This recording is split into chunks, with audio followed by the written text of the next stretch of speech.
8h43 sur Sud Radio, et ce matin, on vous explique une plateforme née de la colère d'une certaine manière pour recueillir le témoignage de victimes de violences sexuelles. Bonjour Ève Simonet. Bonjour. Merci beaucoup d'être avec nous ce matin. Vous êtes la créatrice donc de cette plateforme classée sans suite, mais aussi auteur d'un livre qui s'appelle Le Bing Bang Baby. C'est à retrouver aux éditions Erol.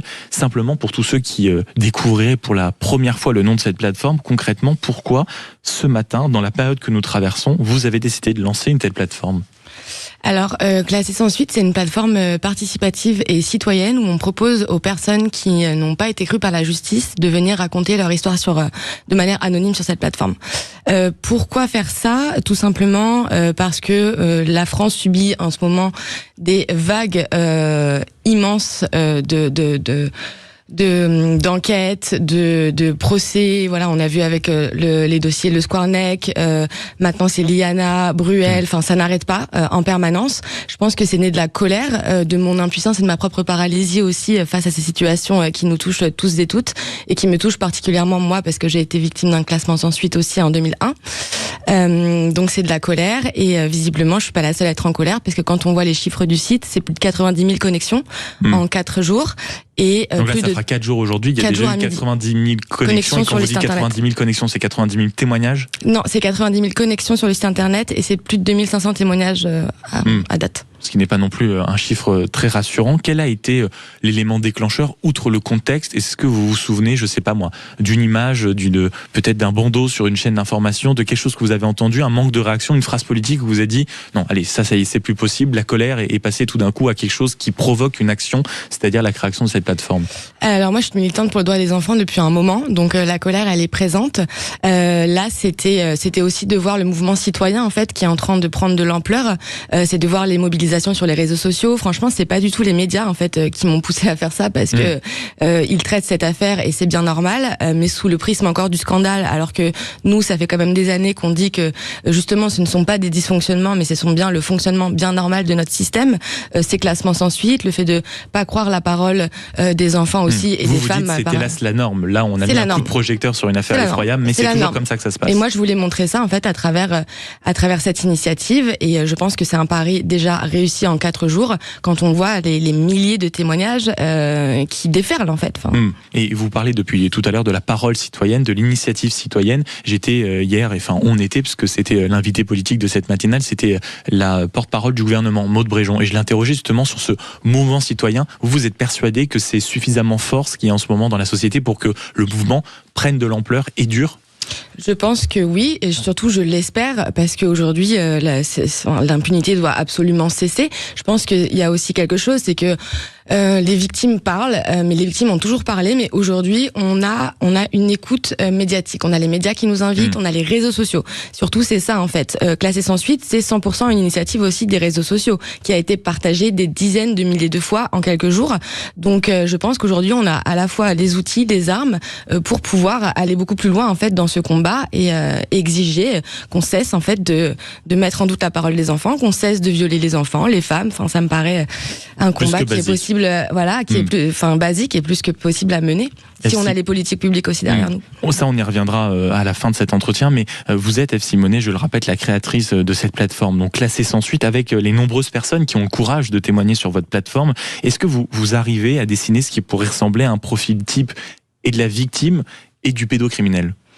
Alors de la victime, non pas du tout. Du pédocriminel, c'est pareil en fait. Il faut arrêter d'avoir une idée en tête qu'il y a un monstre et où il y aurait un profil type. C'est pas du tout ça. Ce qu'on voit en fait très clairement dans les statistiques qu'on est en train de faire avec le site internet, c'est que ça touche tout le monde. Tous les départements sont concernés déjà, toutes les catégories socio-professionnelles. Donc ça c'est pas les chiffres de la plateforme parce que la plateforme est anonyme, mais c'est ce qu'on sait aussi dans la militance pour le droit des enfants. Et c'est important de le rappeler. Donc c'est pas du tout un profil type. En fait, c'est tout le monde. Ce qu'on voit en revanche, c'est que les violences sexuelles sur mineurs, elles sont majoritairement dans l'intrafamilial, là où pareil, on pourrait croire que ça va être quelqu'un qui va venir violer des enfants, les kidnapper, dans une camionnette, comme on a appris tous cette vision-là dans les années 90, mais en fait non. Vraiment, le gros problème, c'est les questions d'inceste qui sont donc par les membres de la famille proche ou élargie. Et ça, c'est ça qu'il faut retenir en fait, c'est que il n'y a pas un profil type, malheureusement, c'est monsieur et madame tout le monde. Mais c'est ce qu'on découvre malheureusement dans les différentes affaires que vous avez évoquées. Il y a aussi beaucoup de propositions actuellement sur la table, puisque vous parliez de moyens qu'il faut actionner. Alors il y a des propositions qui viennent des professionnels, c'est d'autres de politiques, d'autres d'associations. Vous, dans tout ce qu'on entend là depuis quelques heures, depuis quelques jours, quelles sont les priorités, quelles sont les propositions où vous dites c'est exactement ça qu'on doit mettre en place pour justement pouvoir s'occuper de toutes ces plaintes, de tous ces enfants, pouvoir les écouter comme il se doit?